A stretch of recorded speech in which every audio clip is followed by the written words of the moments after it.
श्रीमत्श्रीवासयोगीश्वरगुरुपदयोरर्पितस्वात्मभारं श्रीमत्श्रीरङ्गनाथाह्वयमुनिकृपया प्राप्तमोक्षाश्रमं त्वं श्रीमद्वेदान्तरामानुजमुनिमपरं संश्रये देशिकेन्द्रं दिशन्तु मे देव सदा त्वदीयाः दयातरङ्गानुचराकटाक्षाः श्रोत्रेषु पुंसाम् अमृतं क्षरन्तीं सरस्वतीं संस्कृतकामधेनुं कमप्यनुपदिं वन्दे करुणावरुणालयं वृषशैलतटस्थानां स्वयं व्यक्तिमुपागतम् अकिञ्चननिधिं सोऽधिमपवर्गस्त्रिवर्गयोः अञ्जनाद्रीश्वरदयाम् अविष्टौमिनिरञ्जनां जीवनं जगतां जीयात् किमप्यपगतस्पृहम् स्वतन्त्रं सर्वतन्त्रेषु वेङ्कटेशाद्वयं मगः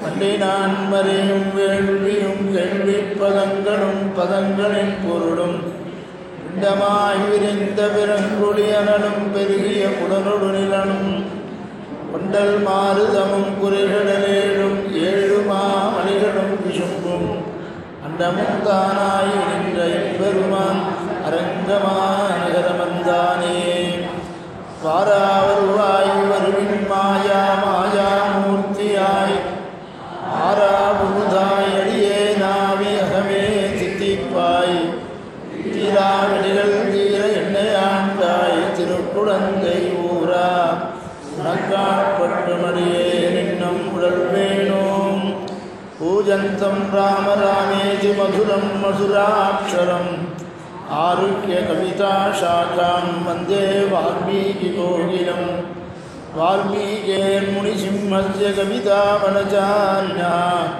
शृण्वन् रामकथानादं कोणयाति परां गतिं यत्र यत्र रघुनाथकीर्तनं तत्र तत्र कृतमस्तकाञ्जलिं बाष्पवारि परिपूर्णलोचनं मारुतिं नमत राक्षसान्तकं मनोजवं मारुततुल्यवेगं जितेन्द्रियं बुद्धिमतां वरिष्ठं वातात्मजं वानरयूथमुख्यं श्रीरामदूतं शिरसा नमामि जयत्याश्रितसन्त्रासद्वान्द्वविद्वं सनोदयः प्रभावान् सीतया देव्या परमव्योमभास्करः சோகம் தவிர்க்கும் சுருதி பொருளொன்று சொல்லுகின்றோம் நாகம் தனக்கும் இராக்கதற்கும் நமக்கும் சரணாம் ஆகண்டனன் மகனாகியாவளி பேரிய ஓர் காகம் பிழைத்திட கண்ணழிவே செய்த காகுஸ்தனே.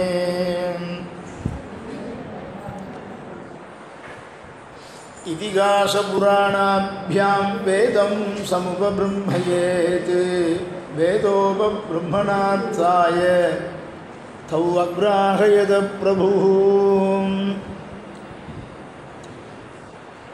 உபனிஷத்துக்களுடைய அர்த்தத்தை காண்பிக்க வந்தது தான் இதிகாச புராணங்கள். ஆக இதிகாசங்களை வெறும் கதைன்னு மாத்திரம் அனுபவிக்காமல் அதில் இருக்கிற உபனிஷத்தினுடைய அர்த்தங்கள் எல்லாம் நாம் தெரிஞ்சுக்கணும். அப்படிப்பட்ட தத்துவங்களை தெரிஞ்சுக்கணும்னாக்க வேதாந்த கிரந்தங்களை காலக்ஷேபம் பண்ணி தெரிஞ்சுக்கணும். வேதாந்த கிரந்தங்களை காலக்ஷேபம் பண்ணும்பொழுது சிஷ்யால் புஸ்தகத்தை பார்க்கணும். உபன்யாசம் பண்ணும்போது புஸ்தகத்தை பார்க்கக்கூடாது. என்ன உபன்யாசம்னு கதாம்சத்தை அப்படியே சமணம் பண்ணி அப்படியே மனனம் பண்ணணும். காலக்ஷேபத்தை புஸ்தகத்தை கையில் வச்சுக்கணும். என்ன ஆச்சாரியன் ஏதாவது பங்கியை விட்டுட்டு போகிறாரான்னு அப்போ பார்க்கணும். விட்டுட்டு போனால் இதுக்கு என்ன அர்த்தம் அதுக்கு என்ன அர்த்தம்னு அப்போ கேட்கலாம். அப்படி அந்த வேதாந்த காலக்ஷேபத்தை சிஷ்யன் பங்கி சேவித்து ஆச்சாரியன் அர்த்தம் சொல்லணும். அப்போ தான் மனசில் ரொம்பவும் பதியும். உபனிஷத்துக்களுடைய அர்த்தங்கள் எல்லாம் நான் உங்களுக்கு சொல்ல போகிறேன். காத்தால வெளியில் தான் சொல்ல முடியும். அது இப்போ கிடையாது. இந்த ராமாயணம் முதல்ல முடியட்டும், சீதா கல்யாணம் ஆகட்டும், பிறகு சொல்கிறேன். சாயங்கால வேளையில் காலக்ஷேபங்களை சொல்லலாம். அந்த உபனிஷத்து அர்த்தங்கள் எல்லாம் ஆதிசங்கரர் எப்படி பண்ணிருக்கார், பகவத் ராமானுஜர் உபனிஷத்துக்கெல்லாம் எப்படி அர்த்தம் சொல்கிறார், மத்வாச்சாரியார் எப்படி அர்த்தம் சொல்கிறார், 3 பேருடைய பட்சத்தையும் நாம் தெரிஞ்சின்றாதான் நம்ம ராமானுஜ சித்தாந்தத்துக்கு என்ன பெருமைங்கிறது அப்பொழுது தான் தெரியும். ஆக அந்த உபனிஷத்து அர்த்தங்கள் எல்லாம் சம்ஸ்கிருதத்தில் தான் இருக்கும், தமிழில் இருக்காது. ஆக அந்த உபனிஷத்து அர்த்தங்கள்லாம் ரொம்பவும் போக்கியமாக இருக்கும். இப்படி இதிகாச புராணங்கள் எல்லாம் உபனிஷத்தினுடைய அர்த்தத்தையே நமக்கு காண்பிக்கிறதுக்கு வந்தது அப்படிங்கிறத ஞாபகப்படுத்திட்டு வரார். அப்படி பண்ணும் பொழுது இந்த ராமாவதாரத்தில் என்ன விசேஷம், நேத்திக்கு ராமன் அவதரிச்சுட்டான், ஆனால் சீக்கிரம் அவதரிக்கக்கூடாதோ, அவதரித்தது 10 மாதம் தாண்டி 11வது மாதம் தாண்டி 12வது மாதத்தில் பெருமாள் அவதாரம் பண்ணினார். ததச்சத்வாதசே மாசே சைத்ரேன அவமிகேதிதௌ, உபன்யாசம் பண்ணுறவோ புஸ்தகம் பார்க்கலாம். நக்ஷத்ரே அதிதி தெய்வத்யே சோச்ச சம்ஸ்தேஷு பஞ்சசு, 12வது மாதத்தில் ராமன் அவதாரம் பண்ணினான்னு சொல்கிறது. வால்மீகி ராமாயணம் ஏதோ ஒரு மனசில் தத்துவத்தை வச்சுட்டு தான் இப்படி வால்மீகி பகவான் இப்படி பேசியிருக்காங்கிற முடிவுக்கு நாம் வந்துடலாம். சாதாரணமாக 10 மாதத்துல எல்லாம் குழந்தை பிறக்கிறது, அதுக்கு மேலே தாண்டி கர்ப்பவாசம் பண்ணலையேன்னு கேட்கலாம். ராமன் மாத்திரம் 12 மாதம் கர்ப்பவாசம் பண்ணினான், கிருஷ்ணனும் 12 மாதம் கர்ப்பவாசம் பண்ணினான். நாமெல்லாம் கூட 12 மாதம் கர்ப்பவாசம் பண்ணுறோம். அது உபனிஷத் சொல்கிறது. மனுஷன்னு பிறந்தாக்க ஜனிச்சுட்டாக்க 12 மாதம் கர்ப்பவாசம் பண்ணியே ஆகணும். அதுதான் தத்துவம். இங்கே இல்லையே 10 மாதம் தானே சொல்கிறோன்னா 12 மாதம் 3 மாத காலம் புருஷனிடத்தில் இந்த குழந்தை இருக்குது. 9 மாதம் ஸ்திரீ கர்ப்பத்தில் தரிக்கிறா இந்த சிசுவை, 3 மாதம் புருஷன் தரிக்கிறான். இதுதான் நம்மெல்லாம் 12 மாதத்தில் தான் நாமும் பிறந்திருக்கோம். ராவணன் வரம் கேட்டது அப்படி, மனுஷாலை தவிர மற்ற யாராலையும் என்னை வதம் பண்ணக்கூடாதுன்னு கேட்டிருக்கான். மனுஷாலாக பிறந்தால் இந்த 12 மாதம் கர்ப்பவாசம் பண்ணி தான் பிறக்கணும். அதனால் 12 மாதம் பண்ணான்னு வால்மீகி பகவான் சொல்கிறார். ததச்சத்வாதசே மாசே சைத்ரேன அவமிகேதிதௌ, சித்திர மாதத்தில் நவமி திதியில் புனர்வசு நட்சத்திரத்திலே பெருமாளுடைய அவதாரம். இந்த புனர்வசு நட்சத்திரத்தில் அவதாரம் ஆனதுக்கு என்ன காரணம், நவமி திதியில் அவதாரம் பண்ணது விசேஷமாக, நம்ம கூடாதுன்னு ஒதுக்கிற திதியில் தான் பெருமாள் 2 பேருடைய அவதாரமும் அமைஞ்சிருக்கு. அஷ்டமி ஆகாது, நவமி ஆகாது. ஆனால் அஷ்டமி திதியில் தான் பெருமாளுடைய கிருஷ்ணாவதாரம், நவமி திதியில் தான் ஸ்ரீராமனுடைய அவதாரம். ஆனால் ஆண்டவன் சாய்ச்சியாகும் நவமி திதி அன்னைக்கு உபவாசம், கிருஷ்ணாஷ்டமியில் பக்ஷணத்தோடு சாப்பிடலாம். கார்த்தால ஃபுல்லாக உபவாசம், ஸ்ரீராமநவமி உபவாசம் அன்னைக்கு. கிருஷ்ணாஷ்டமி அன்னைக்கு உபவாசம் உண்டா கிடையாதான்னா, ராத்திரி பக்ஷணெல்லாம் சாப்பிடலாம் தேவையில்லை அப்படின்ட்டு. சாத்த தினத்தில் கர்த்தா எப்படி இருக்கணும், போக்தா எப்படி இருக்கணும்னு விதியெல்லாம் சொல்லியிருக்கு. போக்தா நிச்சயமாக சாப்பிடக்கூடாது, உஷ்ணோதகம் மாத்திரம் சாப்பிடலாம் போக்தா. கர்த்தா வேறு அன்றைக்கி ராத்திரி எதுவும் சாப்பிடக்கூடாது, இவனும் அப்படியே இருக்க வேண்டியது தான். போக்தா சாப்பிடும்போது கர்த்தா பார்க்கவும் கூடாது, அப்படிலாம் சாஸ்திரங்களில் இருக்குது. இதெல்லாம் சாத்தத்தில் இருக்கிற நியமங்கள். பக்கத்துலேயே உட்காந்துருவான், ஸ்டூலை போட அப்போ கீழே உட்காந்து அம்சிஞ்சின்னு இருப்பார், இவன் ஸ்டூலை போட்டு மேலே உட்காந்துருப்பான். போக்தா சாப்பிட்றத கர்த்தாவை பார்க்கக்கூடாது. அப்போ சாப்பிட்டு சாதிக்கிறது யார் அப்படின்னா அவன் சாப்பிட்டு சாதிப்பான். சில சமயத்தில் இவனே சாப்பிட்டு சாதிக்க வேண்டியதாக இருக்குது, சாதிச்சுட்டு போயிடணும். போக்தாவை பக்கத்தில் உட்காந்து கர்த்தாவை பார்க்கக்கூடாதுன்னு சாஸ்திரம் சொல்லியிருக்கு. அதுக்கெல்லாம் காரணம் இருக்குது. அதுக்கு வைதிக சார்வபௌமர் அப்படின்னு ஒருத்தர், அவர் தர்மசாஸ்திரம் எழுதியிருக்கார். என்ன காரணத்தினால இப்படியெல்லாம் நியமங்கள் இருக்குது அப்படின்னு சொன்னால் அதெல்லாம் அந்த தர்மசாஸ்திரத்தை படித்தாதான் அதெல்லாம் தெரியும். அந்த தர்மசாஸ்திரத்தின்படி பெருமாள் இங்கே அவதாரம் ராமாவதாரம். அப்படி என்ன பண்ணுவான் போக்தா, என்ன பண்ணுவான்னா பக்ஷணம் பரவாயில்ல சாப்பிடலான்டுவான். கிருஷ்ணாஷ்டமி அன்னைக்கு பக்ஷணத்தை அம்சம் பண்ணிவிட்டு 2 எடுத்துக்கிறேன்னுவான். அனுமதி வாங்கிட்டு பாவம் 2 சாப்பிடுவான். சாத்த தினத்தில் என்ன பண்ணுவான் அப்படின்னாக்க பக்ஷணம் சாப்பிடலாம் பரவாயில்ல கர்த்தா அப்படின்வான். பக்ஷணமும் சாப்பிடுவான். அன்றைக்கி வெந்நீர் உஷ்ணோதகம் போக்தாக்கு எப்படி உஷ்ணோதகமோ அதே மாதிரி வெறுமே தீர்த்தத்தை சாப்பிட்டுட்டு தான் இவன் இருக்கணும்னு சொல்லியிருக்கு. சில விரத நியமங்கள் சொல்லியிருக்கு. என்ன அதுக்கு என்ன காரணம்னா சாத்தம் முடிஞ்ச பிறகு சாப்பிட்ட பிறகு பரேகணி தர்ப்பணம் பண்ணணும்.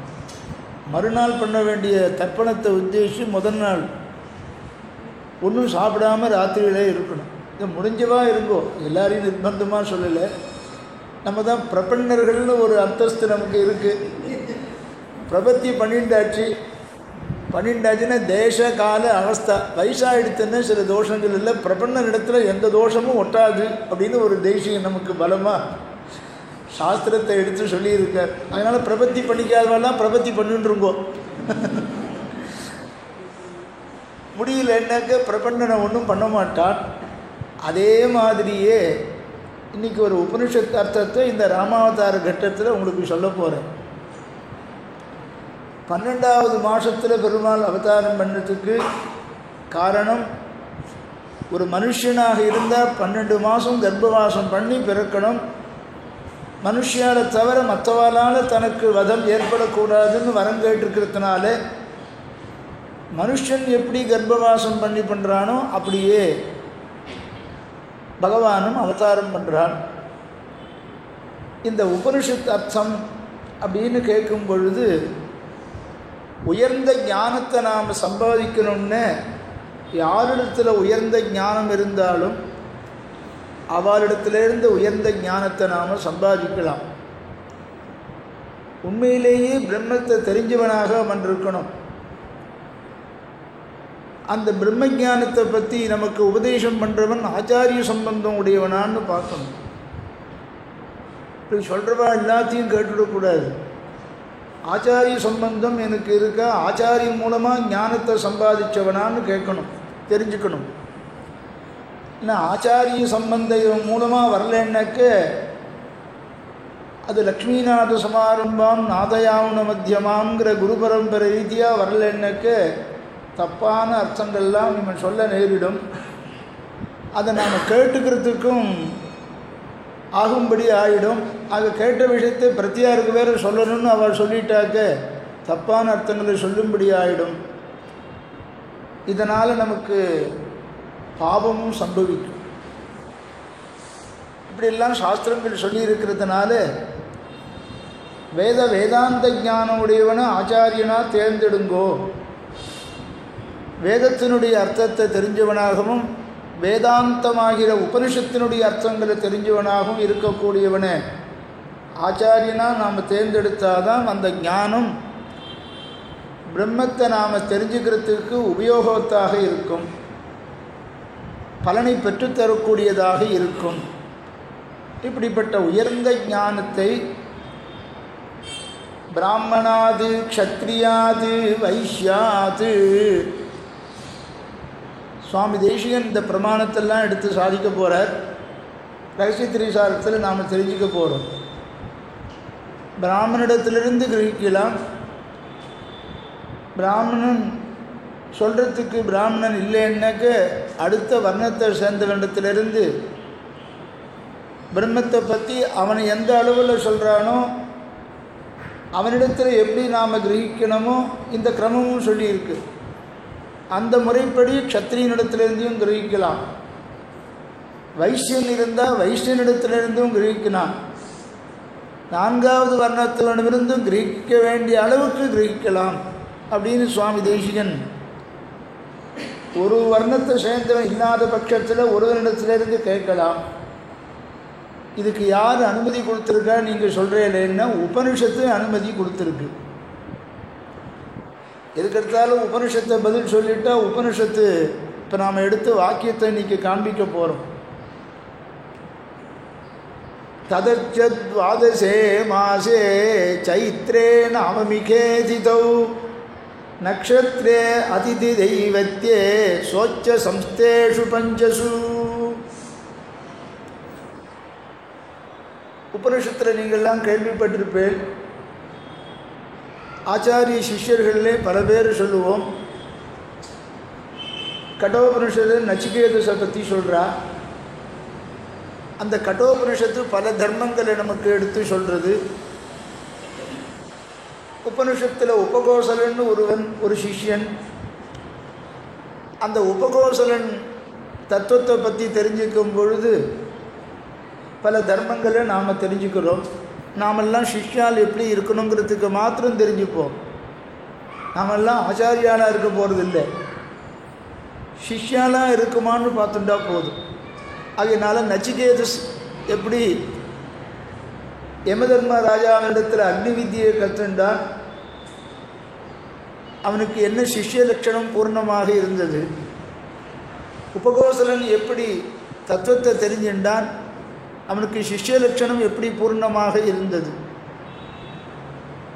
அதே மாதிரி பல சிஷ்யர்களில் ஸ்வேதகேது அப்படின்னு ஒரு சிஷ்யன்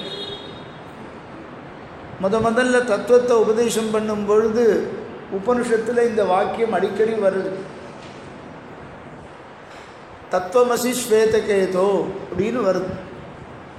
அத்வைதத்துக்கும் சரி, விசிஷ்டாத்வைதத்துக்கும் சரி, மத்வ சித்தாந்தத்துக்கும் சரி, இந்த வாக்கியத்தில் அர்த்தம் வரும்பொழுது வெவ்வேறு விதமாக அர்த்தம் சொல்கிறதுனால தான் 3 மதம் ஏற்பட்டு. இந்த ஒரே வாக்கியம்தான் 3 ஆச்சாரியாளுக்கும் 3 விதமான அர்த்தம் பண்ணும்படி எம்பெருமான் சங்கல்பிச்சு, அதுவும் எம்பெருமானுடைய சங்கல்பந்தான் 3 விதமான மதங்கள் தோன்றியது. ஏன் பகவான் இப்படி 3 விதமாக 3 பேருக்கும் சங்கல்பிச்சான்? ஒரே மாதிரி சங்கல்பிச்சிருந்தா ஒரே மதம் இருந்திருக்குமே. வைஷ்ணவா ஸ்மார்த்தால் மாத்வால்ங்கிற பேதம் இல்லாமல் இருந்திருக்குமேன்னார். அதுக்கு ஆழ்வார் பதில் சொல்கிறார். வணங்கும் துறைகள் பலபலவாக்கி அவா சேவிக்கிற சித்தாந்தத்தை பல பிரகாரமாக பகவான் ஆக்குகிறான். அதற்கு காரணமும் சொல்கிறார். சுலபமாக ஒரு வைஷ்ணவனாக ஆயிட முடியாது.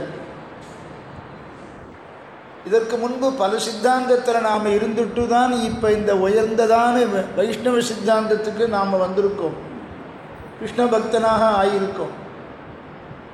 பல ஜென்மாக்களை அடைந்து 1000ல் ஒருவன் தான் வாசுதேவன் தான் எல்லாம்னு நினைக்கிறான். கிருஷ்ணம் தர்மம் சனாதனம்னு நினைக்கிறவன் 1000ல் ஒருவன் நினைக்கிறான். அந்த ஒருவன் நினைக்கிறானே, அவன் கூட என்னை அடையணும்னு முயற்சி பண்ணுறதில்ல.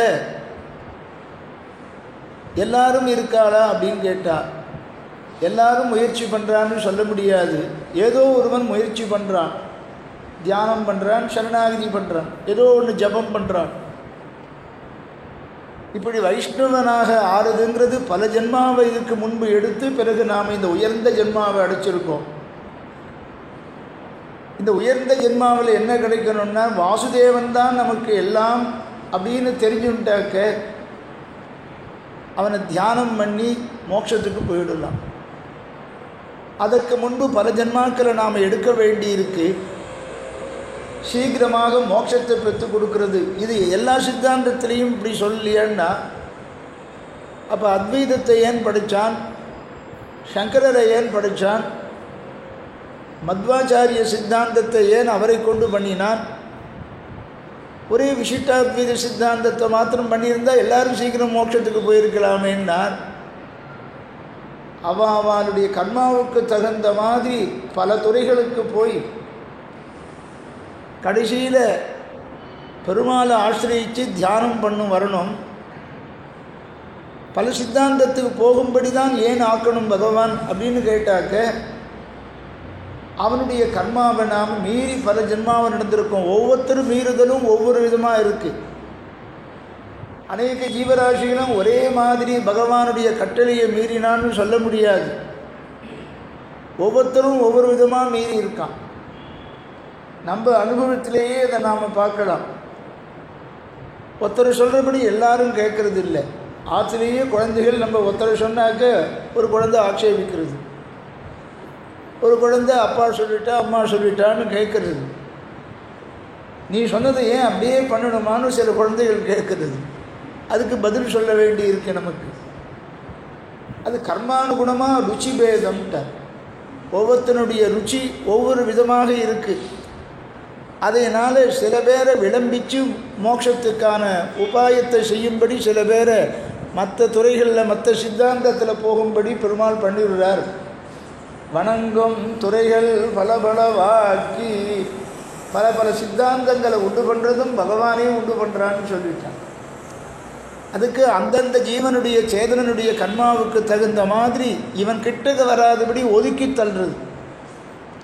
இப்படி ஒதுக்கி தள்ளுறதும் பகவானுடையதான ஆக்ஞையை மீறினதனால வந்தது அப்படின்னு ஆழ்வார் பாசுரத்துக்கு வியாக்கியானம் சொல்லும் பொழுது நம்முடைய பூர்வாச்சாரியர்கள்லாம் அப்படி நிர்வாகம் பண்ணுறார். அந்த மாதிரி இங்கு பகவான் ஆச்சரியமான ஒரு உபனிஷத்தினுடைய அர்த்தத்தை காண்பிக்கிறார் ஸ்வேதகேது மூலமாக. இந்த ஸ்வேதகேது ஒரு சக்திரிய ராஜாவினிடத்தில் போய் தனக்கு தத்துவத்தை எல்லாம் உபதேசம் பண்ணணும்னு கேட்குறான். இந்த ஸ்வேதகேதுவுக்கு எல்லாமே தெரிஞ்சிருக்கு, சாஸ்திரம் எல்லாம் படிச்சிருக்கான். படிச்சிருந்தாலும் ஒரு க்ஷத்ரிய மகாராஜா இருக்கார், அவருக்கு பிரவாகணன்னு பேர். அவரிடத்தில் போய் அவர் ஏதாவது விசேஷமான அர்த்தம் சொன்னால் அதை கேட்டு தெரிஞ்சுக்கலாமே. ஒரு இடத்துல காலக்ஷேபம் கேட்கும்போது மற்ற இடத்துல காலக்ஷேபத்துக்கு ஏன் போகிறோன்னா இங்கே இல்லாத விஷயம் ஏதாவது அபூர்வமாக அங்கே வருதா அதையும் நாம் உள்ளுக்குள்ளே ஏற்றிக்கலாமே அப்படின்னு தானே போகிறோம் பல இடங்களுக்கு. ஏன்னா ஒத்தரே எல்லாத்தையும் சொல்லவும் முடியாது. ஒரு விஷயத்தையே வேறு திருஷ்டாந்தமாக காண்பித்து வேறு விதமாக நிர்வாகம் பண்ணுவார். ஆகையினால உயர்ந்த விஷயம் எங்கே இருந்தாலும் போய் நாம் கேட்கலாம். ஆக இவன் ஸ்வேதகேது சாஸ்திரங்கள்லாம் படித்தவனாக இருந்தாலும் கூட அந்த பிரவாகணங்கிற ராஜா இருக்கானே அவனிடத்தில் போய் ஏதாவது தத்துவத்தை தெரிஞ்சுப்போம். அவர் எப்படி சொல்கிறார், காலத்தை வீணாக போக்கக்கூடாது. அதனால்தான் உடையவர் நமக்கு கட்டளையிட்டார் பாஷ்யத்தை வாசித்து பிரவர்த்திப்பித்தல். இருக்கிற காலத்தில் நம்முடைய வியாக்கியானமாகிற பிரம்மசூத்திரத்துக்கு வியாக்கியானமாகிற ஸ்ரீபாஷ்யத்தை வாசித்து பிரச்சாரம் பண்ணுங்கோ. கீதைக்கு பாஷ்யம் பண்ணியிருக்கோமே கீதா பாஷ்யத்தை வாசித்து பிரச்சாரம் பண்ணுங்கோ.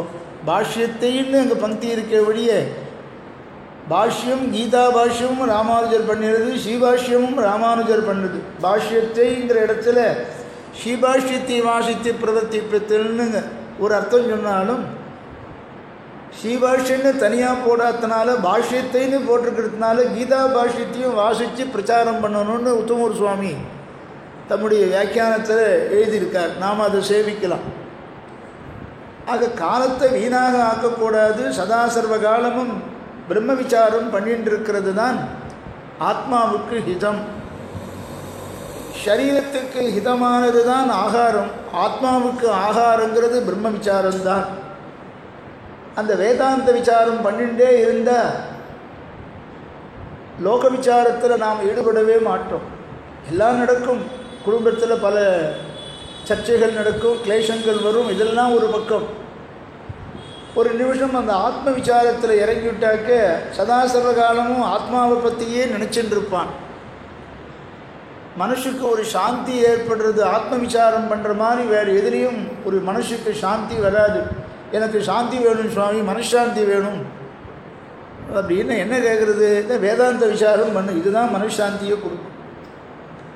அப்படி இப்படியே காலத்தை போக்கின்னு இருக்கணும், காலத்தை வீணாக்கக்கூடாதுன்னு ஸ்வேதகேது பிரவாகனங்கிற ராஜாவிடத்தில் போய் எல்லாம் படித்திருந்தும் கூட தனக்கு தத்துவத்தை சொல்லணும் அப்படின்னு கேட்குறான். உனக்கு என்னென்ன தெரியும் அப்படின்னு கேட்குற வழக்கம் எல்லாருமே. ஒரு சிஷ்யன் ஒரு ஆச்சாரியத்தில் காலக்ஷேபத்துக்கு போனாக்க எந்த அளவுக்கு வாசிச்சிருக்கு, இப்படி பிராச்சீனமான காலத்தில்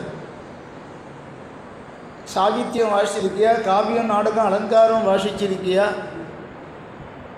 அதுக்கு அடுத்தது என்ன இவனுக்கு சொல்லலான்னு பார்ப்பா. அல்லது சாஸ்திரம் வாசிச்சிருக்கியா, தர்க்கம் வாசிச்சிருக்கியா, வியாக்கரணம் வாசிச்சிருக்கியா அப்படின்னு கேட்டால் மேற்கொண்டு என்ன இவனுக்கு சொல்லலாம் அப்படின்னு பார்ப்பா. சில ஆச்சாரியார் முதல்ல சந்தியாவந்தனத்தை பரீட்சை பண்ணுவான். சந்தியாவந்தனமே தெரியாமல் இவன் சாஸ்திரம் காலக்ஷேபம் பண்ண வந்துட்டானே அப்படின்னுவான். இந்த சந்தியாவந்தனத்தை நொற்று பண்ணி மந்திரத்தில்தான் சொல்லு, அப்புறம் உனக்கு காலக்ஷேபம் சொல்கிறேன். பரவகோட்டு சுவாமி இப்படி தான் பண்ணுவேன். முதல்ல சந்தியாவந்தனத்தை பண்ணி எல்லா ஆச்சாரியாலுமே சொல்லுவா. அது சமீப காலத்தில் நாம் அனுபவித்ததுனால சொல்கிறோம். முதல்ல சந்தியாவந்தனத்தை சொல்லிட்டு பண்ணுறேன்னு சத்தியம் பண்ணு. அதுவும் 3 தடவை சத்தியம்னு போர்டு போட்டுக்காமல் இருக்கும். பண்ணிவிட்டு அதுக்கப்புறம் சுத்தம் பண்ணிட்டு அப்புறம் வேதாந்த விசாரத்தை பண்ணலாம் அப்படின்னுலாம் ஆச்சாரியாலாம் எவ்வளவு பிரீத்தியாக சொல்லிவிடுவாள். ஆச்சாரியால் சொன்னால் பிரீத்தியாக எடுத்துப்பா. நாமெல்லாம் சொன்னால் வேறு வேலை இல்லை இவருக்கு அப்படின்னு, இவர் பண்ணுறாரான்னு கேளுங்கோ அப்படின்னு. அந்த மாதிரி ஒரு ஆச்சாரியன் சிஷ்யனை பரீட்சை பண்ணி வேதாந்தத்தை பிரம்மத்தை பற்றி சொல்லணுங்கிற கிரமத்தில் படி என்ன தெரியும்னு கேட்டாக்க தெரிஞ்சதெல்லாம் பிரவாகனங்கிற ராஜாவினிடத்தில் சொல்கிறான். இப்போ உபதேசம் பிரவாகனன் பண்ண போகிறான் அப்படின்னு தெரிஞ்சுட்டாக்க ஒரு ஆச்சாரிய ஸ்தானம், ஒரு ஸ்லோகத்தினுடைய அர்த்தத்தை வேதாந்தபரமாக நாம் யாரிடத்திலிருந்து தெரிஞ்சிருந்தாலும் அவள் ஆச்சாரியனான்னு நினச்சிக்கோ அப்படின்னு சுவாமி தேசிகன் சம்பிரதாய பரிசுத்திங்கிற ஒரு கிரந்தத்தில் சாதிக்கிறார். சில்லறை ரகசியத்தில் அவங்க அப்படின்னா விஷயத்தை கிரகிச்சு நமக்கு போதனம் பண்ணுறவாரிடத்தில் நாம் எப்படி நடந்துக்கணுங்கிறத தேசிகன் தம்முடைய அனுஷ்டானத்தினால நமக்கெல்லாம் காண்பிக்கிறார். சம்பிரதாய பரிசுத்தியில் ரொம்ப அழகாக இருக்கும் இந்த சம்பிரதாய பரிசுத்திங்கிற கிரந்தம். அதே மாதிரி இந்த பிரவாகனங்கிற ராஜா இவன் ஸ்வேதகேது தெரிஞ்சின்ற விஷயத்தெல்லாம் சொன்ன உடனே இவ்வளவு தெரிஞ்சிருக்கே பரீட்சை பண்ணுறார். உடனே பரீட்சை பண்ணாக்க ஆச்சாரியன் கேட்குற கேள்விக்கு பதில் சொல்லக்கூடியவனாக இருக்கணும் சிஷ்யன். சொல்லிக் கொடுத்த விஷயத்தை எப்போ கேட்டாலும் ஆச்சாரியன் கேட்டாலும் சொல்லக்கூடியவனாக இருக்கணும். சுவாமி தேசிகன் மாதிரி சின்ன வயசுலேயே நடாதுரம்மாளுடைய காலக்ஷேப கோஷ்டியில் போய் நேற்றுக்கு நடந்த காலக்ஷேபத்தை பெரியவாள்லாம் கூட என்ன நடந்ததுன்னு ஆச்சாரியன் கேட்க சொல்ல முடியாமல் ஞாபகத்துக்கு வராமல் இருக்கும் பொழுது சுவாமி தேசிகன் நேற்றுக்கு நடந்த காலக்ஷேபத்தை, முதல் நாள் நடந்த காலக்ஷேபத்தை இவரும் கூட போனதுனால சுவாமி தேசிகன் சாதிச்சாராம் சிறு பிராயத்தில். அப்போ தான் அம்மாளுடைய அனுகிரகம் கிடைச்சது தேசிகனுக்கு.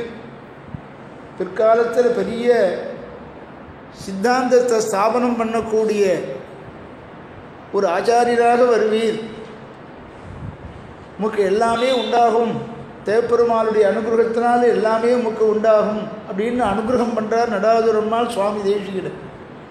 பிரதிஷ்டாபித வேதாந்தா பிரதீட்சித்த பகிர்மதா பூயாக த்ரைவித்யமான்யத்வம் பூரி கல்யாண பாஜனம். இப்படி அம்மாள் அனுகிரகம் பண்ணவே பிற்காலத்தில் சுவாமி தேசிகன் அவர் சாதித்தபடி திருவுள்ளப்படி பல கிரந்தங்கள் எல்லாம் பண்ணி ராமானுஜ சித்தாந்தத்தை மேலும் வலுவூட்டினார் சுவாமி தேசிகன். ராமானுஜர் சித்தாந்தத்தை பிற்காலத்தில் காப்பாற்றிய பெருமை, கிரந்தங்கள் மூலமாக காப்பாற்றிய பெருமை சுவாமி தேசிகனுக்கே சேரும். சுவாமி தேசிகங்கிற ஒரு சிஷ்யர் மாத்திரம் இல்லாமல் இருந்தால் இந்த ராமானுஜ சித்தாந்தங்கிற வேலையை மேய்ஞ்சிட்டு போயிருப்பேன்னு அத்வைத ஆச்சாரியாலாம் கூட, தீவிரமான அத்வைத ஆச்சாரியாலாம் கூட சொல்கிறாளாம். அப்படி ராமானுஜ சித்தாந்தம் இன்றைக்கும் ரட்சிக்கப்படுகிறதுனாக்க சுவாமி தேசிகனால்தான் ரட்சிக்கப்படுகிறது. அந்த கிரந்தங்கள் மூலமாக காப்பாற்றப்படுகிறது. தேவப்பெருமானுடைய அது கடாட்ச விசேஷம் நடாதுரம்மாள் மூலமாக தேவப்பெருமான் அனுகிரகிச்சார். அப்படி பிரபாகரங்கிற ராஜா ஸ்வேதகேதுவை பார்த்து சில கேள்விகளை பரீட்சையாக கேட்குறார். பரீட்சை பண்ணுறது ஒன்றும் தோஷம் இல்லை. சிஷ்யனை ஏற்றுக்கும் போது பரீட்சை பண்ணிட்டு தான் ஏற்றுக்கணும். 5 கேள்வியை கேட்குறார். 5 கேள்வியும் நமக்கும் தெரிஞ்சிக்க வேண்டிய கேள்வி தான் அது. இந்த விஷயத்தில் நீங்கள் நம்ம 2 விதமாக பிரிச்சுப்போம். பிரபன்னர்கள், அப்பிரபன்னர்கள். மோட்சத்துக்காக ஆத்மாவையும் ஆத்மாவை காப்பாற்றுற பொறுப்பையும் பலனையும் சமர்ப்பித்தவர்கள் பிரபன்னர்கள். அப்படி தான் நாமெல்லாம் சரணாகதி பண்ணுறோம். பிரபத்தி பண்ணிக்காதவா அப்பிரபன்னர்கள். பிரபன்னர்களுக்கு மறுபடியும் திரும்புதல் என்பது கிடையாது. அப்பிரபன்னர்களுக்கு கர்மபலனை அனுபவிக்கிறதுக்கு அந்த தேகம் மரணம் முடிந்தவுடன் வேறு லோகத்துக்கு போய் மறுபடியும் திரும்பிடுவார். இதெல்லாம் ஞாபகம் வச்சுக்கோங்கோ. இப்போ நாம் போகிறது பிரபன்னர்கள் போகிற வழி அச்சிராதி மார்க்கம். சில புண்ணியம் பண்ணவா சொர்க்கத்துக்கு போகிற வழி. நம்ம போகிற வழிக்கு தேவயானம்னு பேர். பந்தானம் தேவயானம் தமிமம் அதிகதா பশ্চিமே தேகபாதே. சுவாமி தேசிகன் சாதிக்கிறார், நாம் போகிற வழி பந்தானம் தேவயான மார்க்கம். அச்சிராதி மார்க்கம்னு சொல்லலாம், அல்லது தேவயான மார்க்கம்னு சொல்லலாம். சில பேர் சொர்க்கத்துக்கு போகிறார், அந்த தூமாதி மார்க்கத்தில் போகிறார். பித்ருயானம்னு பேர். தேவயானம் பித்ருயானம்னு பேர் சொல்லுது. இதெல்லாம் மனசில் வச்சுட்டு அச்சிராதி மார்க்கத்தில் போனவன் மறுபடியும் திரும்புதல் கிடையாது, ஜென்மா கிடையாதுன்னு அர்த்தம். இது பிரபன்னர்களோ பக்தி யோகம் பண்ணுறவர்களோ இந்த வழியில் தான் போவாள். இவா திரும்புதல் என்பது இவாளுக்கு கிடையாது. மற்றவாளுக்கு போகிறது திரும்புகிற வழின்னு உண்டு. இதை மனசில் வச்சுட்டு இந்த குழந்தை ஸ்வேதகேது என்ன பதில் சொல்கிறான்னு பிரபாகரன் ராஜா கேள்வி கேட்குறார். இது வேதத்திலேயே சாந்தோக்கியத்தில் வருது. வேத்தயதா பஞ்சம்யாம் ஆகுதா மாபா புருஷவச்சசோ பவந்தி. சாந்தோக்கியத்தில் சொல்கிறது. இந்த 5 கேள்வி என்ன தெரிஞ்சுக்குங்கோ. ஒரு ஜீவன் மரணமடைந்தவுடன் போகிற இடம் எது தெரியுமா? பொதுவாக இந்த கேள்வி யாருக்குன்னு நமக்கும் பொருந்தும். ஆனால் நாம் போகிற இடம் என்னன்னு நமக்கு சாஸ்திரத்தை கொண்டு தெரியும். மோட்சம்தான் நமக்கு. பொதுவாக இவன் கேள்வி கேட்குறான், ராஜா கேள்வி கேட்குறார். ஸ்வேதகேது பதில் சொல்கிறான். மரணமானவுடன் ஒரு ஜீவன் போகிற இடம் என்னன்னு தெரியுமா? ஸ்வேதகேது பதில் சொல்கிறார், தெரியாது, தெரியாதுன்னு பதில் சொல்கிறார். அடுத்தது, மரணமடைந்து வேறு லோகத்துக்கு போகிறாளே, போகிறவா திரும்பி வராளே, திரும்பி வழி எந்த பிரகாரமாக வழியாக வரா அப்படிங்கிறது தெரியுமா? ஸ்வேதகேது தெரியாதுன்னு சொல்லிட்டேன். போகிறவாளுக்கு தேவயானம் பித்ருயானம்ங்கிற 2 வழி இருக்காமே, தேவயானத்துக்கும் பித்ருயானத்துக்கும் என்ன வித்தியாசம் தெரியுமா? தெரியாது. 3வது கேள்விக்கும் தெரியாதுன்னு சொல்லிட்டார். போகிறவாளுக்கு இப்படி தெரியாதுன்னு சொல்கிறார். மேல் லோகத்துக்கு போய் திரும்பி வராளே, சில பேர் மேல் லோகத்துக்கு போகிறான். மேல் லோகம்னு மோட்சம்னு நினச்சிக்கூடாது. இந்த லோகத்துக்கு மேலே இருக்கக்கூடிய லோகம் எல்லாம் ஆமுஷ்மிக லோகம்னு பேர். சில பேர் ஆமுஷ்மிக லோகம்னா மோட்சம்னு நினச்சிட்டுருவா. இப்போ சொர்க்கமும் ஆமுஷ்மிக லோகம்னு தான் பேர். இந்த சம்சாரத்தை விட மேலே இருக்குது. சொர்க்கத்துக்கும் ஆமுஷ்மிக லோகம்னு பேர். அப்படி அந்த இடத்துக்கெல்லாம் போகிறாளே, புண்ணியம் செஞ்சவாள்லாம் சொர்க்கத்துக்கு போகிறா. சொர்க்கத்துக்கு போகணும்னு யாகம் பண்ணினவா சொர்க்கத்துக்கு போகிறா. அந்த யாகத்தினுடைய பலனாக சொர்க்கத்தில் போய் கொஞ்ச காலம் இருந்து அந்த அனுபவத்தை புண்ணியம் தீரும் வரையில் சொர்க்கத்தில் இருந்து அந்த போகத்தெல்லாம் அனுபவிச்சுட்டு மறுபடியும் திரும்புகிறா. அது திரும்புறது எந்த வழி? இப்படி மேல்லோகத்திற்கு போய் திரும்பி வரானே, வர சமயத்தில் இவன் 5 இடத்துல ஹோமம் பண்ணப்பட்டு இந்த மனுஷனாக வரான். இதுதான் இப்போ இந்த ராமாவதாரத்தில் 12வது மாதத்தில் பிறந்ததுக்கும் நாமெல்லாம் 12 மாதம் கர்ப்பவாசம் பண்ணி பிறக்கிறதுக்கும் காரணம் சாந்தோக்கிய உபனிஷத்தில் இப்படி சொல்கிறது. வேத்தயதா, வேத்தன்னு அறிவாயாக, யதா பஞ்சம்யாமாகுதாவாபஹா புருஷவச்சசோ பவந்தி. ஆக இங்கிருந்து போகிறவன் வரும்பொழுது அப்பிரபன்னனாயிருக்கிறவன் தூமாதி மார்க்கத்தினால் திரும்பி வரான். நமக்கு தான் அச்சிராதி மார்க்கத்தில் போகிறதுனால திரும்பி வருதல் என்பது கிடையாது. இந்த இடத்துல ஒரு கேள்வியும் உண்டு. வைகுண்டத்துக்கு போனவன் திரும்பி வர்றது கிடையாதுன்னு சொன்னால், அர்ஜுனன் வேதாத்தியனம் பண்ணின ராமன குழந்தைகள் எல்லாம் வைகுண்டத்திலேருந்து போய் அழிச்சுண்டு வந்தானே, அர்ஜுனனை கூட அழிச்சுண்டு வந்தானே, வைகுண்டத்துக்கு போனவா திரும்புறது இல்லையேன்னு ஒரு கேள்வி கேட்டுண்டு அதுக்கு ஒரு விதமான பதில் சொல்லுவா. காரிய வைகுண்டம், இவன் அழிச்சுண்டு போனது ஸ்ரீ வைகுண்டம் இல்லை, காரிய வைகுண்டத்தில் லக்ஷ்மி வந்து காரிய வைகுண்டன்னு பகவானாலே உண்டு பண்ணப்பட்ட ஒரு இடம். அந்த இடத்துல வந்து விகாராதிகள்லாம் பண்ணுவார் பெருமாள். கிட்டத்தட்ட திருவேங்கடமலை அதை சொல்லலாம், காரிய வைகுண்டம் மாதிரி தான் அது. நம்ம ஊரை சொல்லக்கூடாதுன்னா அந்த ஊரெல்லாம் விட வசதி ஸ்ரீரங்கம். அதனால் அந்த லீலா விபூதியில் ஸ்ரீரங்கத்தை சேர்க்க மாட்டோம்.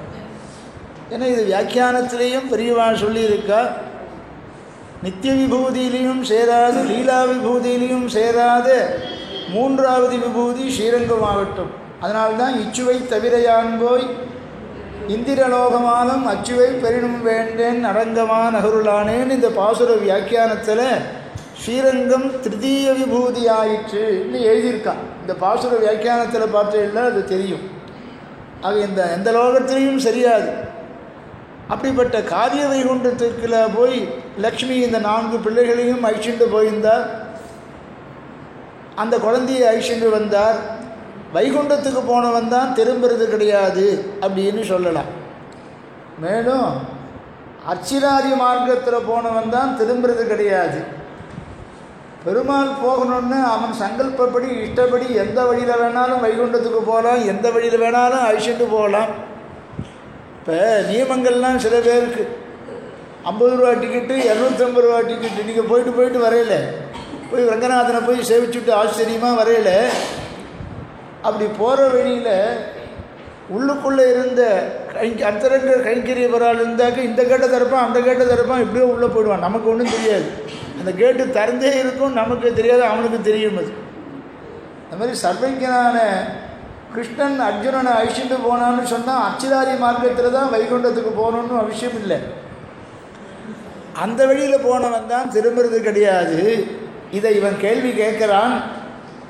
தூமம் ராத்திரிஞ்ச பக்ஷம் திமிர கலுஷிதம் தட்சிணா விருத்திமாசானே பச்சாத் லோகம் பித்ருணாம் ககனமபி மிருதா சந்திரமபியேதி கர்மி. கர்மின்னு கர்மாவை செய்தவன் அர்த்தம். கர்மாவை செய்தவன் தான் இந்த வழியில் போய் திரும்பி புண்ணிய பாவ பலனை அனுபவிக்கிறதுக்கு மறுபடியும் இந்த லோகத்தில் வந்து பிறக்கிறான். நாமெல்லாம் கர்மாவை அழிச்சுட்டு மோட்சத்துக்கு போயிருக்கோம். பக்தியினாலேயோ பிரபத்தின்னு சரணாகதியினாலேயோ புண்ணிய பாப ரூபமான கர்மாக்கள்லாம் போய் அதனால் நாம் அர்ச்சிராதி மார்க்கத்தில் போகணும். நமக்கு இந்த வழி கிடையாது. தூமாதி மார்க்கத்தில் போகிறதும் கிடையாது, திரும்பி வர்றதுங்கிறதும் நமக்கு கிடையாது. அதை தான் சொல்கிறார். தூமம் ராத்திரிஞ்ச பக்ஷம் திமிர கலுஷிதம் தட்சிணாவிருத்தி மாசான் பச்சாத் லோகம் பித்ருணாம் ககனமபி மிருதா சந்திரமபியேதி கர்மி. பிரத்யாவிருத்தௌ சந்திராது ககன சததகௌ தூமம் அப்ரஞ்சமேகம் விரிஹ்யாதீன் யாதி வேதசி அத ஜனனீம் யாதனா சக்கரவர்த்தி. வேறு எங்கேயும் போக வேண்டாம். அந்த சாஸ்திரங்கள்லாம் தெரிஞ்சுக்கணுன்னாக்க சுவாமி தேசிகனுடைய கிரந்தங்களை சேவித்தாலே நமக்கு போதும். இப்படி பிரபத்தி அனுஷ்டானம் பண்ணாதவா அப்பிரபன்னர்கள் சாதாரணமாக புண்ணிய பாபத்தை பண்ணவா போயிட்டு வர வழி உண்டு. இந்த வழியை கேட்குறான் பிரபாகரனுங்கிற ராஜா ஸ்வேதகேதுவை பார்த்து. திரும்பி பிரபத்தி பண்ணாதவன் அப்பிரபன்னனாகிற ஜீவன் மரணமடைந்த பிறகு எந்த வழியாக போகிறான், எந்த வழியாக மீண்டும் இந்த சம்சாரத்தில் கர்மானுகுணமாக பிறவியை எடுக்கிறான். இப்படி மனுஷனாக பிறவி எடுக்கிறான், பசுபட்சிகளாக சில ஜீவன் பிறவி எடுக்கிறான், ஸ்தாவரமாக மரம் செடி கொடியாக சில ஜீவன் பிறவியை எடுக்கிறான். இது வர வழி தெரியுமான்னு மனுஷனாக வரும்பொழுது 5 இடத்துல ஹோமம் பண்ணப்பட்டு இப்படி ஒவ்வொரு இடமா வந்து இந்த லோகத்தில் மனுஷனாக பிறக்கிறான்னு உபனிஷத்து சொல்லியிருக்கு. அந்த உபனிஷத்து அர்த்தத்தை காண்பிக்கிறதுக்கோசரம்தான் ததச்சத்வாதசே மாசே சைத்ரே நவமிகே திதௌ 12வது மாதத்தில் இவன் அவதாரம் பண்ணினதுக்கு காரணம் சாமான்யமான ஒரு மனிதனாக இருந்தால் இப்படி 12 மாத காலம் கர்ப்பவாசம் பண்ணணும். இது பிரபாகரங்கிற ராஜா ஸ்வேதகேதுவுக்கு சொல்கிறார். தூமாதி மார்க்கம் இதன் வழியாக போய் திரும்புபவன் எப்படி திரும்புகிறான் அப்படின்னு கேட்டாக்க, அர்ச்சிராதி மார்க்கம்னு அர்ச்சிசு அகசு சுக்லபக்ஷம் போன்ற 12. அதே மாதிரி தூமாதி மார்க்கத்துக்கும் தூமம் ஆரம்பித்து அதை தான் தூமம் ராத்திரிஞ்ச பக்ஷம் திமிர கலுஷிதம் தட்சிணாவிருத்தி மாசான். உத்தராயணம் நமக்கெல்லாம் உத்தராயண தேவதை வந்து நம்மளாம் அழிச்சுட்டு போவேணாம். 12 பேர் சொல்கிற அர்ச்சிதாதி மார்க்கத்தில் 12 தேவதைகள் வந்து நம்ம அழிச்சுட்டு போகிறா. பிரபத்தி பக்தி பண்ணாதவாளுக்கு தூமாதி மார்க்கத்திலேருந்து அந்தந்த தேவதைகள் வந்து அழிச்சுட்டு போவா. இப்படி திரும்பி வரவா இந்த லோகத்தில் மறுபடியும் பிறக்கணும்னு கர்மா உடையவன் கர்மபலனை அனுபவிப்பதற்கு கர்மா பாக்கி இருந்ததே ஆனால் அவன்தான் திரும்புவான். நமக்கு பாக்கி அனுபவிக்க வேண்டிய கர்மா இல்லாததுனால நாம் திரும்பலை. நீ அனுபவிக்க வேண்டிய கர்மா இல்லைங்கிறத எப்படி சொல்கிறேன்னா, பக்தியினால் போயிடுத்து, பிரபத்தியினாலே போயிடுத்துன்னு என்னென்ன நமக்கு அனுபவம் இல்லாதபடி பெருமாள் அதை விநியோகம் பண்ணிடுறார். ஏமா நாம் பக்தி பண்ணத்தினால சில பாபங்கள் போயிடுறது, பிரபத்தியினாலே எல்லா பாபங்களும் போயிடுது. பிராரப்தத்தை மாத்திரம் பக்தி யோகம் பண்ணுறதுக்கு வச்சுட்டுருக்கு. பிரபத்தி பண்ணிட்ட நமக்கு இந்த தேகத்துக்கு உண்டான பிராரப்த கர்மாவை மாத்திரம் நாம் வச்சுக்கிறோம். இதெல்லாம் சாஸ்திர வேதாந்த விசாரங்கள். அப்படி பக்தியோ பிரபத்தியோ பண்ணாத இதர ஜீவராசிகள் இருக்கே, மரணம் அடைந்து போய் மறுபடியும் மனுஷ ஜென்மாவை எடுக்கணும்னு இப்படி வரோம். எப்படி வரோம் அப்படின்னு கேட்டாக்க, முதல்ல அக்னியில் ஹோமம் பண்ணப்படுகிறான். 5 அக்னியில் ஹோமம் பண்ணப்படுகிறான். முதல் அக்னி என்னன்னு திலோகம் தியுலோகம்ங்கிறதான அக்னியில் ஹோமம் பண்ணப்பட்டு சோமங்கிற பேரை நாம் அடைகிறோம். இதற்கு முன்பு நமக்கு சோமங்கிற பேரெல்லாம் இருந்திருக்கு. ஆக திலோகங்கிற லோகத்தில் அந்த அக்னியில் ஹோமம் பண்ணப்பட்டு சோமன்கிற பேரை நாம் அடைகிறோம். முதல்ல நமக்கு ஏற்படுற பேர் சோமன்னு தான். எல்லாருக்கும் இது மனுஷால பிறந்த ஆஸ்திக நாஸ்திக வேதம் இல்லாமல் அத்தனை பேருக்குமே இந்த கிரமம்தான் இது. அந்த ஹோமம் பண்ணப்பட்டு சோமனாக ஆகிறான் முதல்ல. அப்புறம் 2வது பர்ஜன்யம் அப்படிங்கிற அக்னியில் ஹோமம் பண்ணப்பட்டு வருஷமாக ஆகிறான். வருஷம்னு சொன்னாக்க மழைன்னு அர்த்தம். மலையாளத்திலாம் வருஷம்னாக்க மழை தானே. மலையாளம் தெரியுமா? வருஷம்னு சொல்லுவா. வருஷம்னாக்க வருஷம்னு அர்த்தம் இல்லை, வருஷம்னு சொல்கிறதுக்கு மழைன்னு அர்த்தம். ஆக ரெண்டாவது பர்ஜன்யங்கிற அக்னியிலே ஹோமம் பண்ணப்பட்டு மழையாக ஆகிறான். யார்? இந்த ஹோமம் பண்ணப்பட்ட ஜீவன் மழைங்கிற பேரை அடைகிறான். மூன்றாவது பிருத்திவி என்கிற அக்னியிலே ஹோமம் பண்ணப்பட்டு, பிருத்திவி இந்த பூமியிலே ஹோமம் பண்ணப்பட்டு விரீகியாக தானியமாக ஆகிறான். தானியங்கிற அவஸ்தையும் நாம் அடைஞ்சிருக்கோம். அதனால தான் எந்த தானியத்தையும் உபேட்சை பண்ணாதேன்னு சொல்கிறோம்.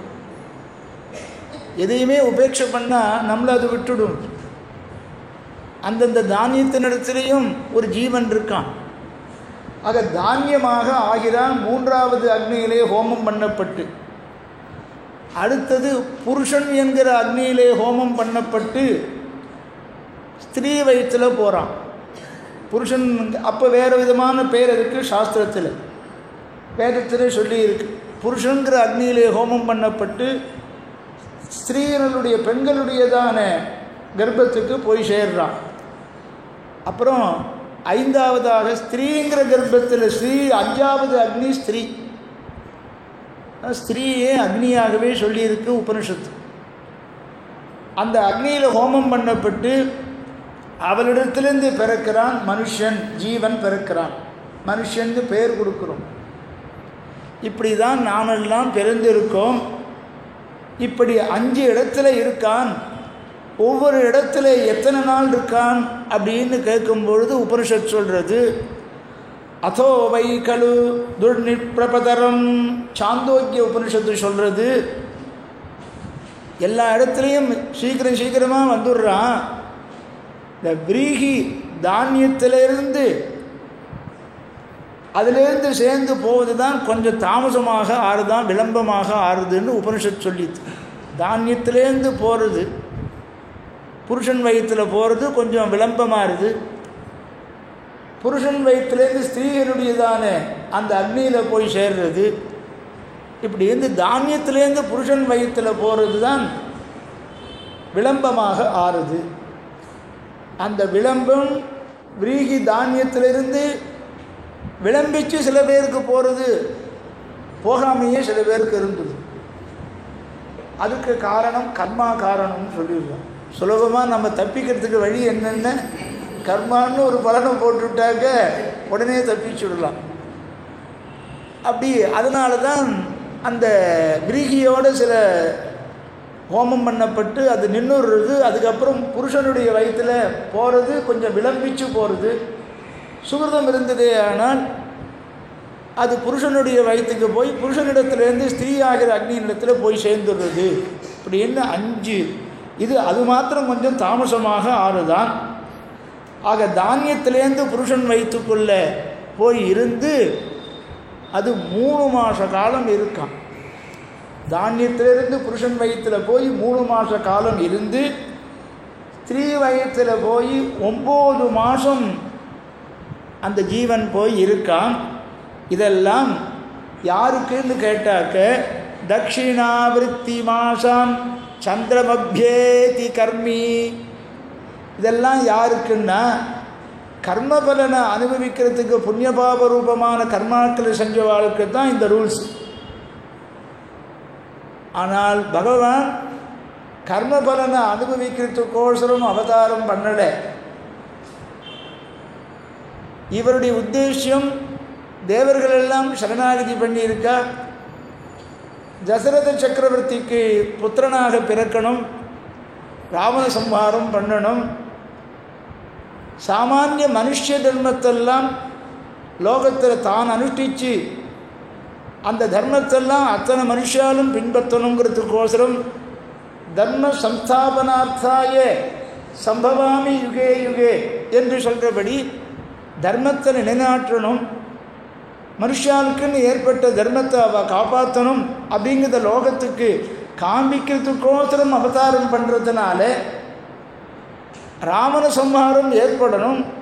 சாமானிய மனிதன் எப்படி 12 மாத காலம் கர்ப்பவாசத்தில் இருப்பானோ, புருஷனுடைய வயசில் 3 மாதமும் ஸ்திரீனுடைய வயத்தில் 9 மாதமும் சாமானிய மனுஷெல்லாம் எப்படி இப்படி 5 அக்னியில் ஹோமம் பண்ணப்பட்டு இப்படி மாறி இப்படி லோகத்துக்கு வரானோ, அந்த மாதிரி தானும் இருந்து அதனால் ராவண சம்ஹாரம் ஏற்படும்.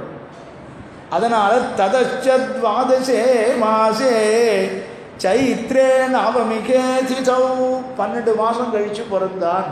ஆக நாமெல்லாம் அப்படி தான் பிறக்கிறோம், 12 மாத காலம் இருக்கோம்.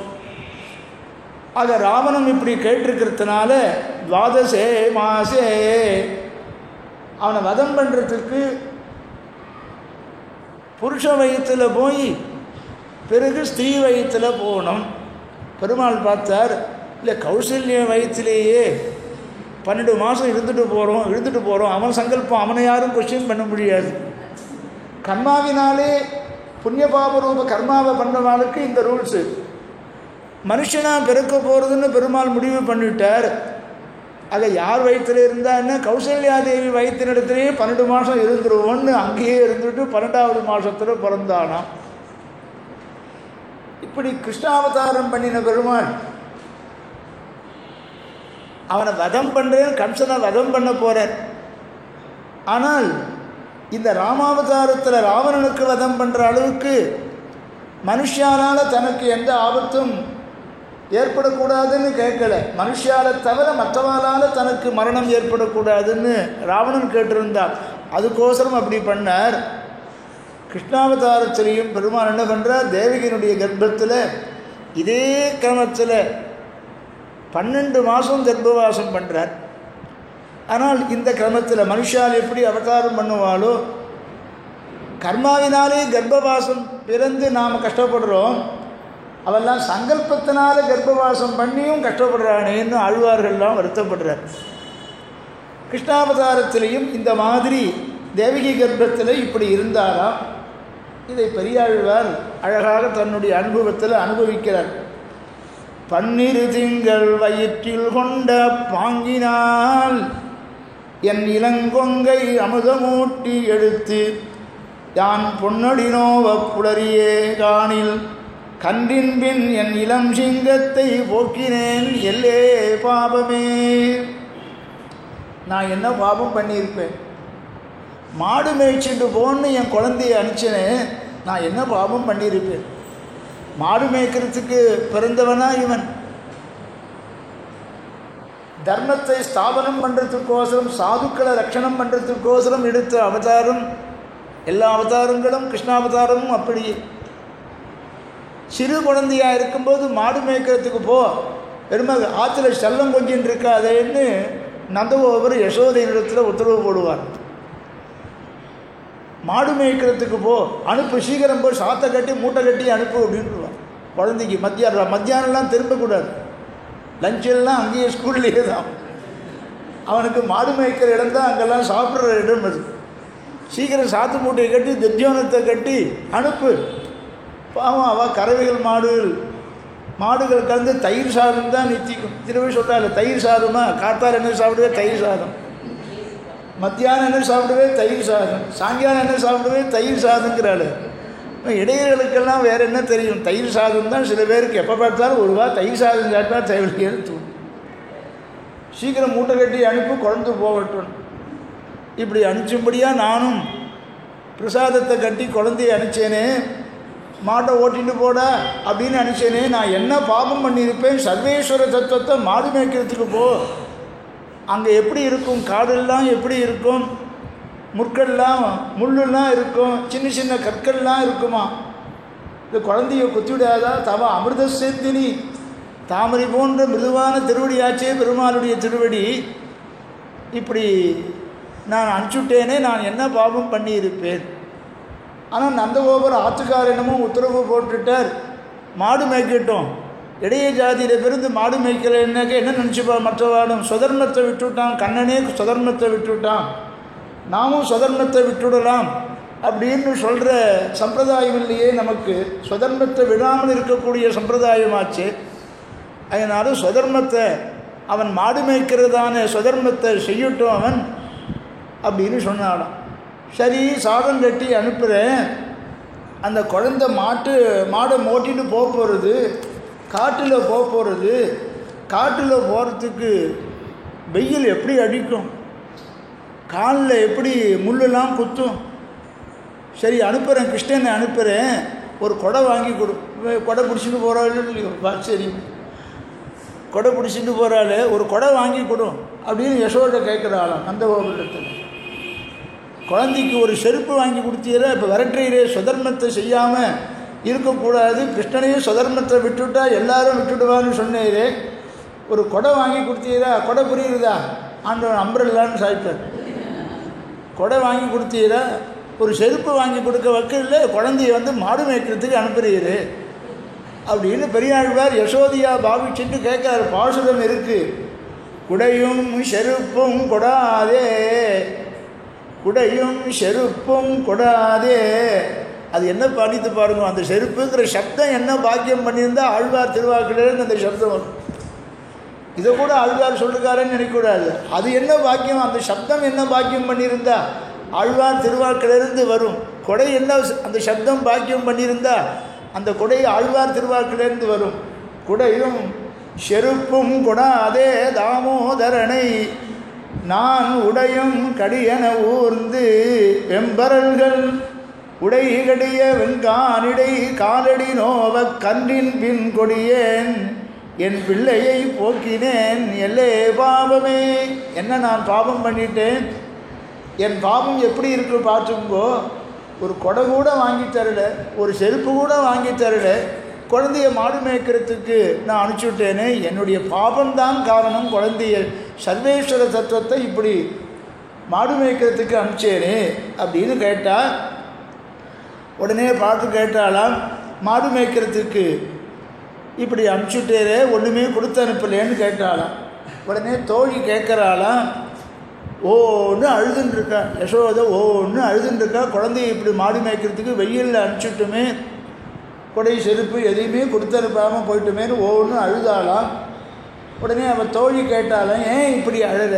ஆமாம், நீ பெற்றெடுத்தா உனக்கு தெரியும் அப்படின்னு ஆண்டவன் பாஷையிலே சொல்லணும். நீ பெற்றெடுத்தா உனக்கு தெரியும், நான் பெற்றெடுத்திருக்கேன். என்ன 1 மாதமா 2 மாதமா எத்தனை நாள் தொந்தரவு? பன்னீர் திங்கள் வயிற்றில் கொண்ட, பன்னீர் வயிற்றில் பன்னீர் திங்கள் வயிற்றில் கொண்ட அப்பாங்கினால் 12 மாதம் வயிற்றில் நான் சுமந்திருக்கேன். அதனால் குழந்தை எவ்வளோ கஷ்டப்பட்டு நான் பெற்றெடுத்திருப்பேன், அந்த குழந்தையை பெற்றெடுத்த அனுபவம் எனக்கு தானே உண்டு, நீங்கள்லாம் சொல்கிறீங்களே அப்படின்னு பார்த்து கேட்குறாளாம். அந்த மாதிரி ராமனும் 12 மாதம் கர்ப்பவாசம் பண்ணியிருக்கிறதுக்கு காரணம், நாம் எல்லாரும் எல்லா மனுஷாலும் 12 மாதம் கர்ப்பவாசம் பண்ணி பிறக்கிறதுனால, இந்த மாதிரி கிருஷ்ணனும் அந்த மாதிரி கர்ப்பவாசம் பண்ணி பிறந்ததுனால மனுஷாலை தவிர மற்றவாளால் தனக்கு வதம் ஏற்படக்கூடாதுன்னு வரம் கேட்டிருக்கான். மனுஷான்னு இருந்தாக்க அந்த 12 மாதம் கர்ப்பவாசம் பண்ணணுங்கிற நீதி இருக்கிறபடியினாலே அதுக்கு எந்த விதமான அந்த வரத்துக்கும் பங்கம் இல்லாமல் இருப்பதற்காக 12 மாதம் மனுஷால் மாதிரியே கர்ப்பவாசம் பண்ணினான். கர்மாவினாலே கர்ப்பவாசம் பண்ணுற நம் போல் அல்லாமல் சங்கல்பத்தினாலேயே அவன் அவதரித்தாலும் கூட மனுஷால் தவிர மற்றவனால் தனக்கு வதம் நேரக்கூடாதுன்னு கேட்டிருப்பதனாலே அதற்கு தகுந்த மாதிரி ததச்சத்வாதசே மாசே சைத்ரே நவமிகே திதௌ அப்படின்னு சொன்னால், சைத்ரே நவமிகே திதௌ அப்படின்னு சொல்கிறார். சித்திர மாசத்தில் நவமி திதியில் ஆச்சரியமாக பிறந்தார். இந்த சித்திர மாதம் எப்படிப்பட்டதுன்னு வால்மீகி வர்ணிக்கிறார். ஸ்ரீமான்னு பேராது, சைத்திர ஸ்ரீமான் அயம் மாசா புண்ணியா புஷ்பிதகானனா. மற்ற மாதங்களுக்கெல்லாம் ராஜாவாக இருக்கான், அதனால் சைத்திர ஸ்ரீமான் அயம் மாசா. மாசானாம் மார்கசீர்ஷோகம் நான் கிருஷ்ணன் கீதையில் மார்கழி மாதமாக நான் இருக்கேன்னு அவன் சொன்னான். சித்திர மாதத்துக்கு ஒரு பெருமை கொடுக்குறார். சித்திர வைகாசியும் வசந்த ருது இல்லையா, அந்த ருத்து வசந்த ருது இருக்கும் பொழுது, அதாவது மேஷ மாதத்தில் பெருமாள் சித்திர மாதத்தில் அவதாரம் பண்ணுறார். எப்படி எல்லா அக்ஷரங்களுக்கும் அவன் முதலானவனோ, எல்லா அக்ஷரங்களும் எப்படி பகவானுடையதான பெயரையே சொல்கிறதோ, பகவானையே சொல்கிறதோ, அக்ஷரானாம் அகாரோஸ்மி அக்ஷரங்களுக்குள்ளே நான் அகாரமாக இருக்கேன்னு கீதையில் அவனே சொல்கிறான். அந்த மாதிரி இந்த சித்திர மாதத்துக்கு பகவானுடைய அவதாரத்தினால ஒரு விசேஷம். அதனால் சைத்திர ஸ்ரீமான் அயம் மாசா புண்ணியா புஷ்பித காரணா. அந்த சித்திர மாதத்தில் பெருமாள் அவதாரம் பண்ணுறார். நவமி திதியில் அவதாரம் பண்ணுறார். என்ன மற்ற மாதங்கள்லாம் முதல் மாதம் சித்திர மாதம்தான்னு சொல்லியிருக்கு. இது தை மாதம்னு இஷ்டப்படி மாற்றி விட்டதுனாலேயே அது தமிழ் வருஷ பிறப்பாக ஆயிடாது. இதுக்கு சாஸ்திரியமான பதிலும் இருக்குது. சித்திர மாதத்தை ஏன் வருஷ பிறப்புன்னு கொண்டாடுறதுக்கும் காரணங்கள் இருக்குது. அது தெரியாமல் தை மாதத்தை முதல் வருஷப்பிறப்பு தமிழ் வருஷப்பிறப்பாக சொல்கிறோன்னு சொல்கிறது அபத்தம். அதுக்கு சாஸ்திர பிரமாணம் இல்லை. சாஸ்திரம் அதை கண்டிக்கிறது. சித்திர மாதத்தை தான் சொல்லணும்னு சொல்லியிருக்கு. அதை மற்ற மாதங்களுக்கெல்லாம் முதல் மாதம் எப்படி சித்திர மாதமோ அதே மாதிரி ஆதி புருஷன் புராண புருஷன்னு சொல்கிறோமே, முதற்கடவுள்னு சொல்கிறோமே, அந்த பெருமாள் இங்கே அவதாரம் பண்ணுறார் சித்திர மாதத்தில். ஆக முதல் கடவுள் அந்த எம்பெருமான் முதல் மாதத்தில் அவதாரம்.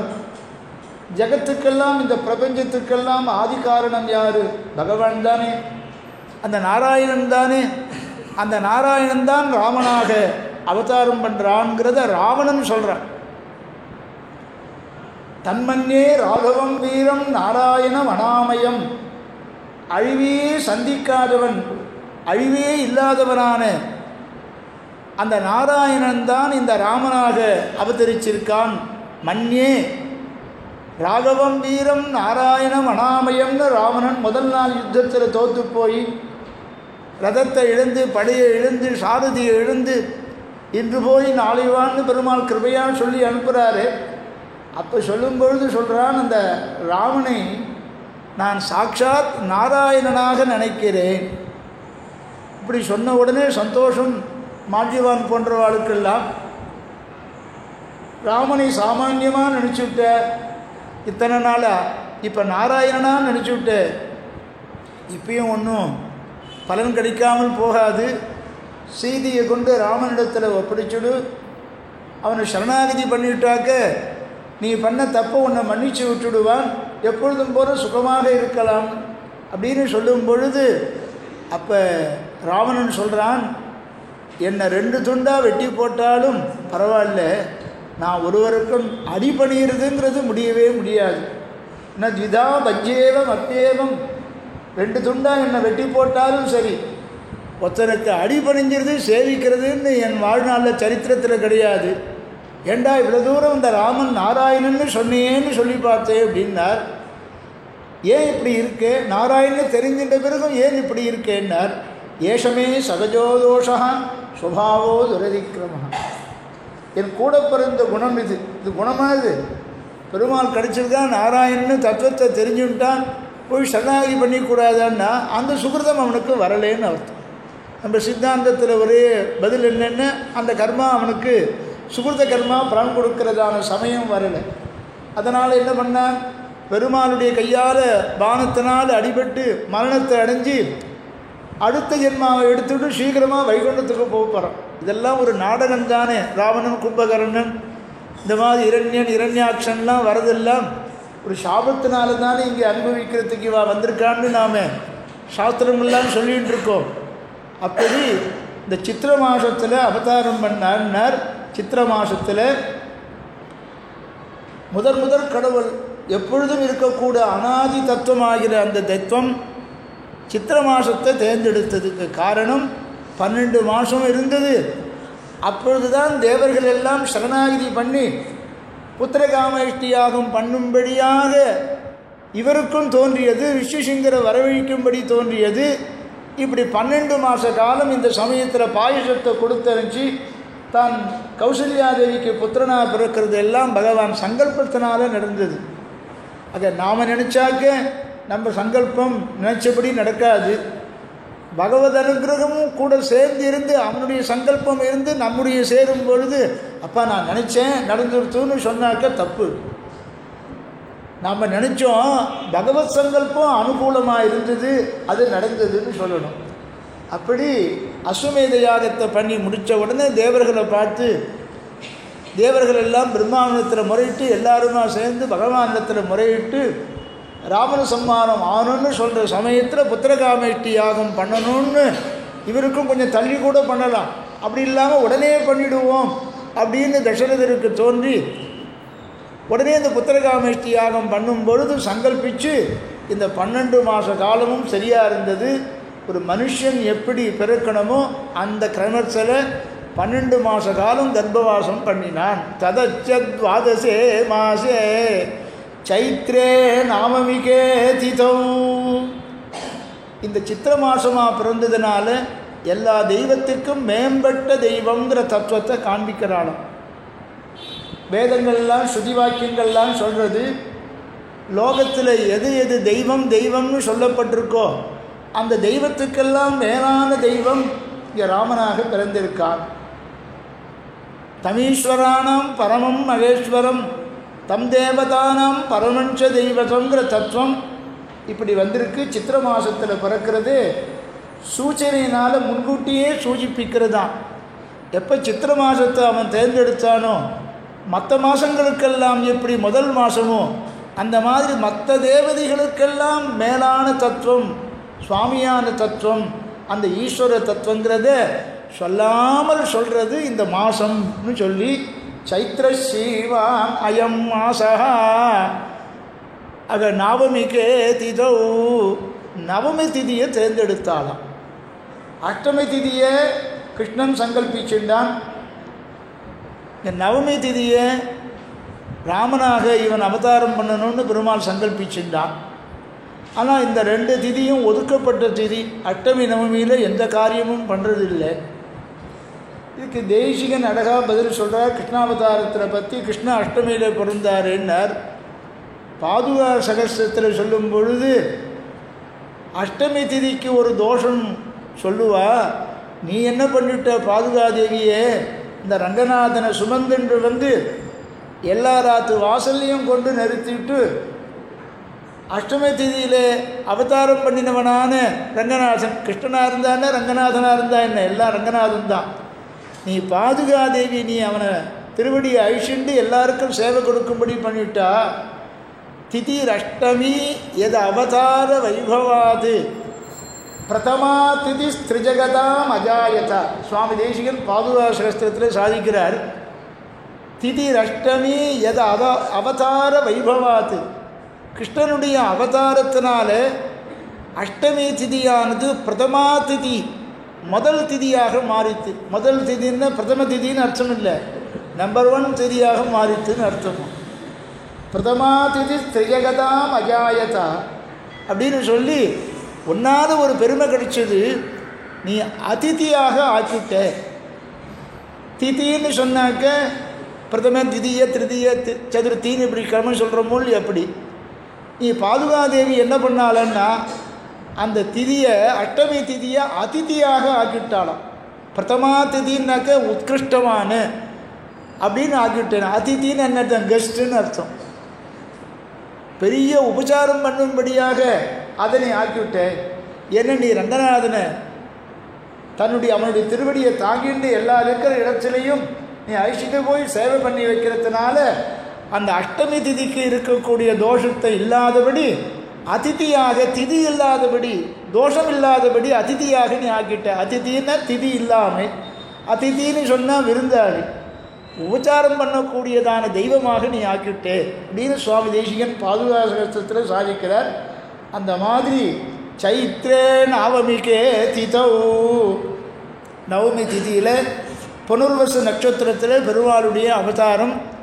இந்த அவதாரத்தை மேலும் கொஞ்சம் சொல்லி நாளைக்கு நாமகரணம் வைக்க போகிறோம். ராமங்கிறதான